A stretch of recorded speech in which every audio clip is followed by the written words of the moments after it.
So why are they getting rid of it? Well, they said that there's no demand for the car.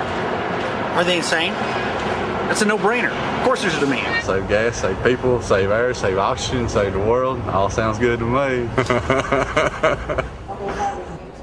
We've been selling vehicles for a century, and as you might imagine, we sort of figured out what people wanted. If you ask them, they say, well, I want 300-mile range, I want to be able to go 85 or 90 miles an hour, and I want to carry 4 passengers and have a big trunk, which is basically what we were already selling. I've said this time and time again, people will buy anything you convince them to buy.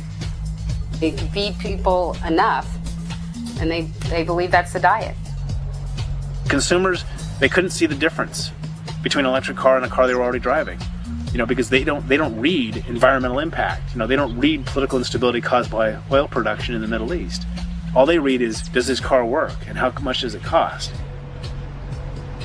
What really killed EVs was American consumers, because they did not accept this idea, did not embrace it, that vehicles could have these limited ranges and still be functional, useful, practical.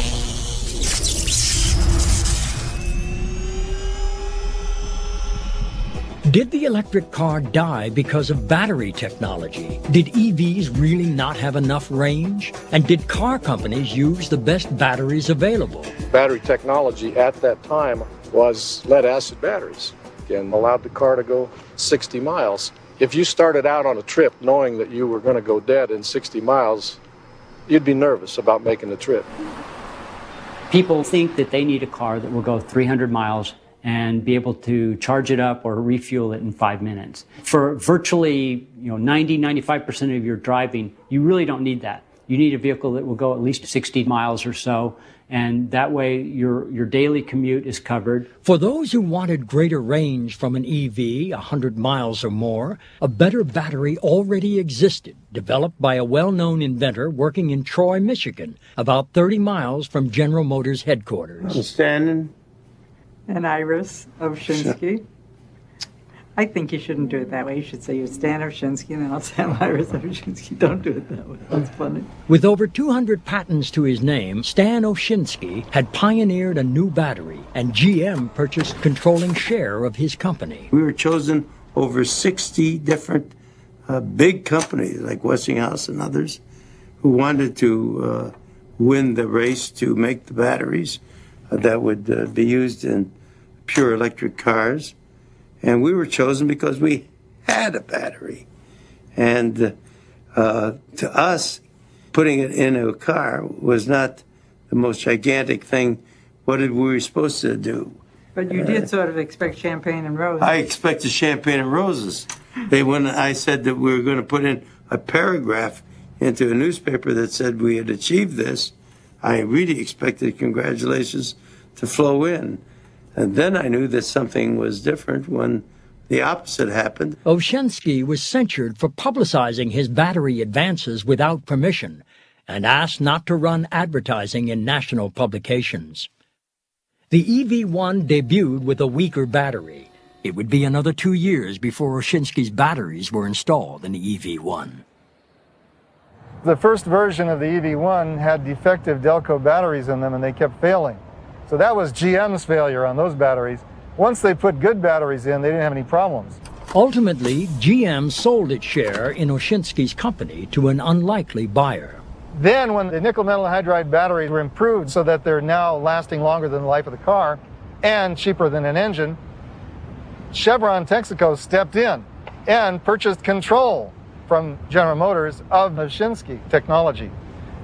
The oil companies do not feel threatened by battery technology because they effectively crushed it. The electric car is kind of an interesting case study. I mean, it was such an abysmal failure that I think there are a lot of people involved in the initial decision-making and trying to pointing fingers at whose responsibility it is.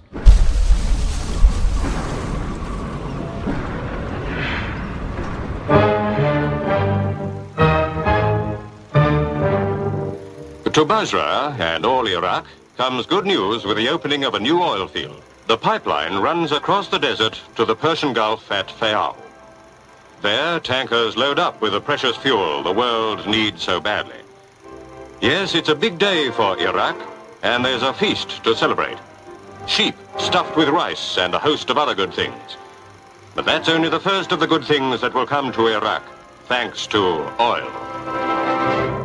Oil companies have rarely shied away from global issues, but why did they lobby so hard to build public opposition to the electric car in California? I find it difficult to rationalize why the oil industry got so intimately involved in this, other than maybe they saw it as a threat to what I would call the monopoly they had on providing the transportation fuel. There's no question that people who control the marketplace today, the oil companies, have a strong incentive to discourage alternatives, except the alternatives that they themselves control. And, you know, just as General Motors 40, 50 years ago bought up the trolley systems and shut them down, the oil companies have opposed the creation of an electric infrastructure. I differ strongly with that. We did not kill the electric car. The petroleum industry did not kill the electric car. What killed the electric car was antiquated technology. It's a good example, and it's something that we should not repeat, an example that we need to avoid. There's still roughly 1 trillion barrels worth of oil in the Earth's crust. And if you figure that the average price of that subsequent oil will be $100 a barrel, that's $100 trillion worth of business yet to be done. However, at some point, when an alternative is good enough, people will snap over. And that's what the oil companies fear the most. We use 280 million gallons of gasoline a week in California. Right now the price is $2.20. Well, a year ago it was $1.20. Okay, there's $1 more a gallon. Somebody's making $280 million more a week this year. It's the same gas, the same pipeline, the same refineries. The profits are outstanding.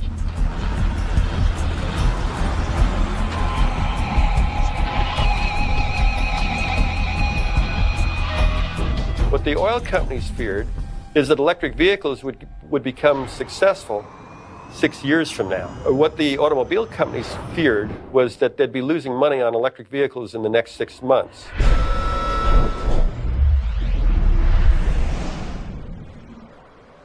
Even as car companies made electric cars, they fought them at every step.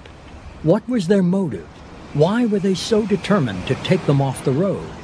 I mean, I think in the beginning, General Motors didn't believe the car was going to catch on. I don't think they thought they'd ever have to worry about something like a conspiracy to keep it from happening. They hated the mandate. They hated it so much that they ended up not even really wanting to be in the business of EVs. What I frankly detected was a huge resentment about being told what type of motor vehicle had to be made, and it became a fight of principle rather than one of trying to actually technologically solve the problem. I do know that I was surprised at some of the stances they took in Sacramento in arguing. End of comment.